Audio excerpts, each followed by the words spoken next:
Seorang anak perempuan berusia 9 tahun, sebut saja namanya Mawar, warga Porsea, Kabupaten Toba, Sumatera Utara, diduga diperkosa oleh ayah kandungnya sendiri berinisial TN, usia 44 tahun. Informasi ini dibeberkan oleh ibu kandung korban yang juga istri terduga pelaku DTP 44 tahun pada Rabu siang di kediaman mereka. Ibu korban bercerita kasus ini pertama kali ia ketahui pada tanggal 21 Desember tahun lalu. Ketika itu saat sore hari dirinya baru saja pulang kerja, namun dia hanya mendapati anak laki-lakinya di dalam rumah. Dia kemudian mempertanyakan keberadaan putri dan suaminya kepada anak sulungnya itu.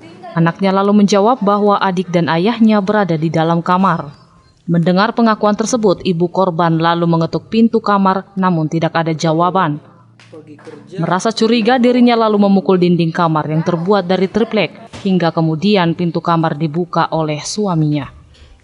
Melihat celana putrinya yang terbalik serta resleting suaminya yang terbuka, dia semakin curiga. Dia kemudian menginterogasi putrinya hingga kemudian korban mengakui jika dirinya telah diperkosa oleh ayahnya. Itulah ngeri. Mendengar pengakuan itu, ibu korban langsung melaporkan suaminya ke Polres Toba pada tanggal 24 Desember lalu. Mungkin tak udah sering lah itu. Ya sekali doang dapat saya. Dengan keadaan memaksa, keadaan memukul, mengancam. Si anak itu dipukulnya ininya, memang biru saya tengok. Memang mukanya ini kemarin marsalau. Kalau itu kurasa itu, memang mungkin entah adalah kurasa janjinya sama anak ini. Nggak mungkin anak ini apa kan, entah diancamnya, entah di apa. Kalau uang itu dia nggak ada uang memberi sama anaknya. Uang sama aku, uang ikan pun sama akunya itu, jual ikan aku. Nggak tahu lah entah dari mana uangnya itu apa kan. Di sini, di kamar. Di kede. Pas ketika saya masuk ke kamar, saya melihat mereka berdua di kamar. Terus si anak ketakutan. Nah, baju yang celana yang dipakai dia sudah terbalik. Lagipun celana bapaknya ini terbuka kancing seletingnya. Nggak ada saya lakukan, cuma saya tanya aja sama anak saya, bukan saya tanya sama dia. Dia bilang nggak apa-apa itu, nggak ada apa-apa katanya. Diam kau. Kau nggak usah banyak kali cakap, kau nggak usah kau cakap apa sama aku bilang. Nah, di situ langsung apalah dia. Katanya mertuaku tuh sudah melapor ke sana. Ke abangnya dibilangnya begini, mau kalian penjarakan si Tony itu, penjarakan aja. Aku nggak urus-urusi dia katanya. Nggak ada memang, cuma udah luka itu. Udah apa-apanya itu udah koyak gitu. Nah, mari bagi bana.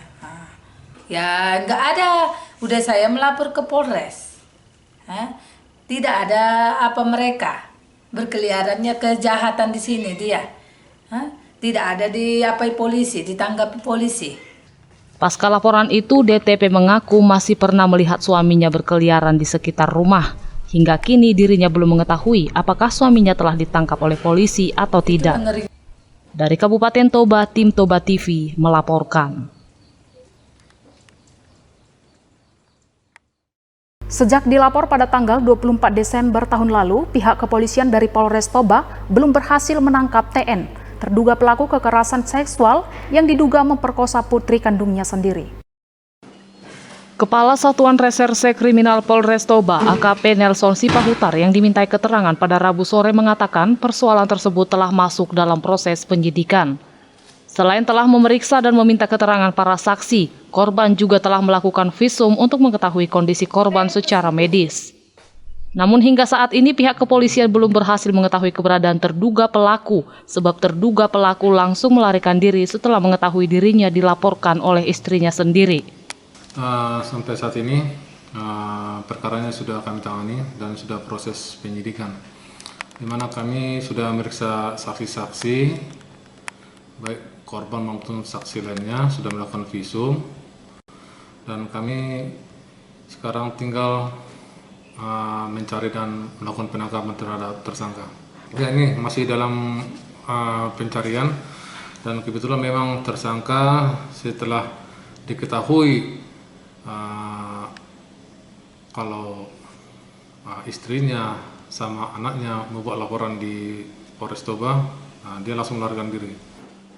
Nelson menyebut pihaknya akan terus berupaya mencari keberadaan terlapor agar kasus ini bisa segera dilimpahkan ke kejaksaan. Dari Kabupaten Toba, tim Toba TV melaporkan. Saat ini kondisi korban pemerkosaan yang diduga dilakukan oleh ayah kandungnya sendiri tampak sangat trauma berat dan ketakutan. Ibu korban bahkan tidak berani meninggalkan korban sendirian. Sejak peristiwa pilu yang dialami korban, dirinya meminta kepada ibunya agar mereka meninggalkan rumah tersebut karena ketakutan. Melihat kondisi anaknya yang sangat ketakutan, ibunya sempat membawa korban dan anak sulungnya pindah ke rumah nenek korban. Mereka bahkan tinggal di sana selama 2 minggu sebelum kemudian mereka kembali ke rumah. Ibu korban yang sehari-hari bekerja sebagai pencuci piring di warung makan terpaksa membawa putrinya setiap hari. Ya perasaanku takut lah. Anak pun takut lah. Masih was-was kami di rumah ini. Datang dia nanti kan sempat dibunuh nyawa. Lagipun si anak ini pun takut. Sekolah nanti sampai dibilangnya dia nggak mau sekolah. Aku nggak mau sekolah sini, Mak, kata buruku. Saat malam hari, korban juga selalu meminta tidur bersama ibunya. Saat ini korban selalu murung dan terlihat sangat ketakutan. Dari Kabupaten Toba, tim Toba TV melaporkan.